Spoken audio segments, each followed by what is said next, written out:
সাংবাদিক নাকি সাংঘাতিক? প্রেমের দাবিতে ছেলের বাড়িতে অনশন প্রেমিকার। হঠাৎ করে এই শহরে এলো এক সাংবাদিক, কথায় কথায় ছবি তোলে, নামটা তার সাংঘাতিক। তিলকে সে তাও বানায়, আবার তালকে বানায় তিল। চড়ুইকে সে পেঁচা বানায়, কাককে বানায় চিল।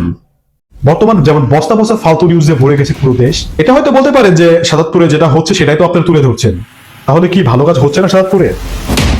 দেশে শুধু পরকীয়া, প্রেম, বিবাহ এগুলোই হচ্ছে না, কিন্তু আপনি যে নিউজ করলেন, আপনার নিউজ করার কারণে সমাজের মধ্যে যে তার মান সম্মান গেল, পরবর্তীতে কি আপনি পারবেন তাকে সেই মান সম্মান ফিরিয়ে দিতে?